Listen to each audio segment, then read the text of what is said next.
Hello, everyone, and welcome to Brattleboro's Town Matters podcast. These are brief updates about what has been going on in Brattleboro town government and what is on the horizon for this great community in southeastern Vermont. I'm your host, Town Manager John Potter, broadcasting from the BCTV studios in Brattleboro, Vermont. Today, we're first going to look back at what happened at the December 19th Brattleboro Select Board meeting, and then we'll do a quick review of the agenda for the upcoming meeting on Tuesday, January 2nd.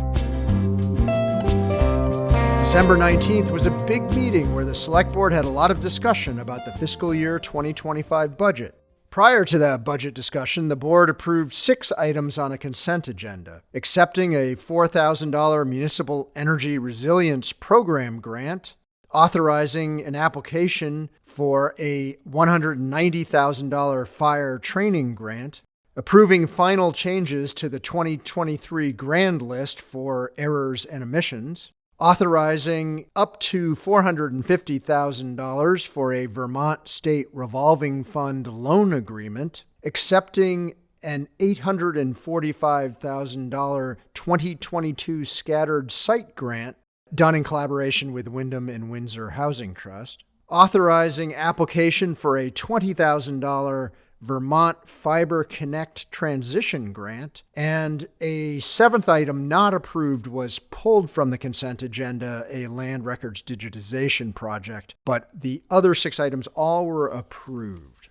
The only item on new business at the December 19th meeting was the draft FY25 General Fund budget, the draft FY25 Capital Fund budget, and an American Rescue Plan Act, or ARPA, budget. First, the town manager, that's me, answered all the questions that were received on the base budget for the FY25 General and Capital Fund budgets, including questions on department head salaries, impacts to human services to the budget, the SD Park Gazebo project, using program income to fund the downtown marketing initiative, the impacts on liability insurance on the parking and utility fund budgets, a comparison of the budget increases of other Vermont towns, and other town budget increases.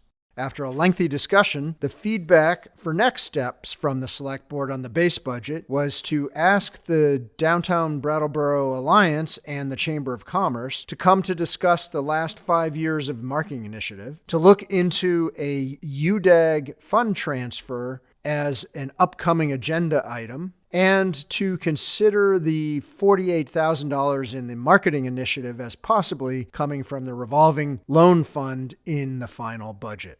Next, the board took up the question of what to put on a final ARPA budget. ARPA funds are federal funds that came to the town as part of COVID relief. To start, I discussed the public ARPA survey, a survey that the town did, asking for feedback from the public on what were priorities. A total of 307 responses on 36 potential projects came in, and the top 10 results in order of priority were new funding sources to create and rehab affordable and middle-income housing in town, a town-owned land housing feasibility study, downtown public restrooms, motel conversion, a Connecticut River waterfront walking path, implementing an existing plan for the Hinsdale Island Greenway and Bridges area, additional sidewalk repair, improving the intersection at Creamery Bridge, a community center, and pool renovations.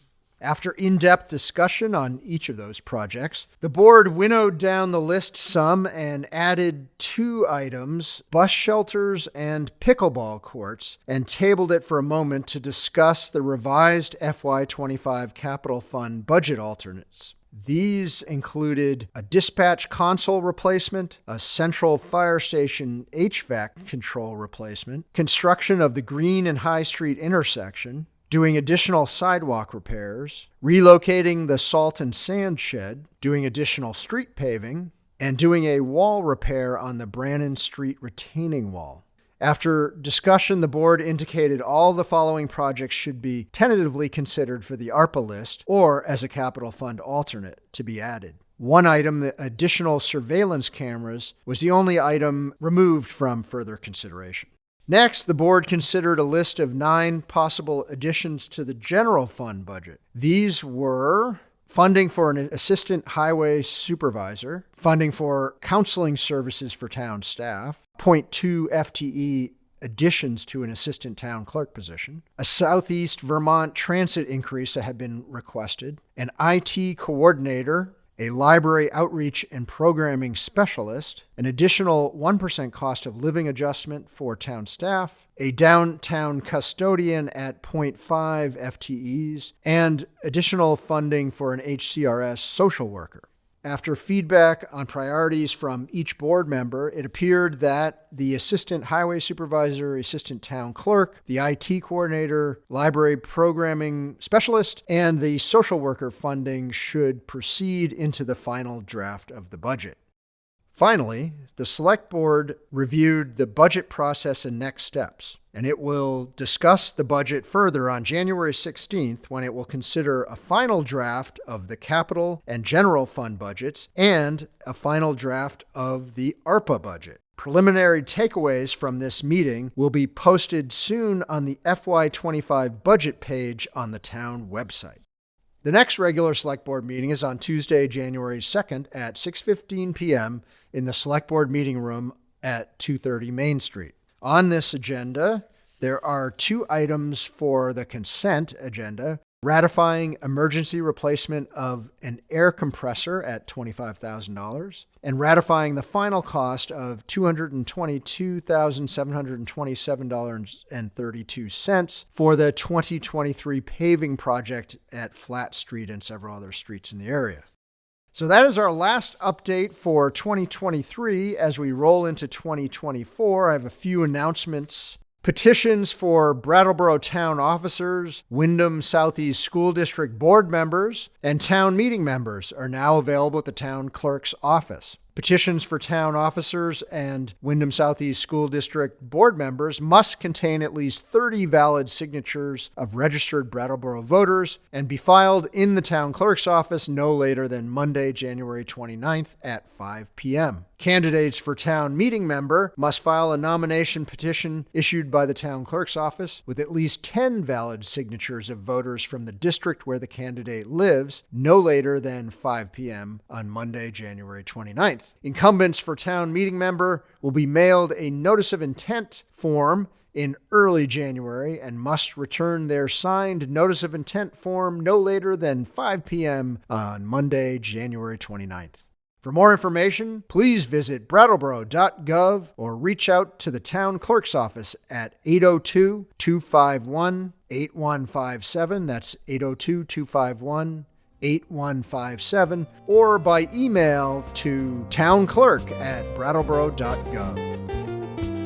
This podcast is trying to communicate in a new format about what is going on in town government in Brattleboro. Tune in anytime for information about what the Select Board is considering and other relevant announcements. Please let us know at townmatters@brattleboro.gov if you have any suggestions on what we could be doing better. Thanks for listening, and we'll see you again soon.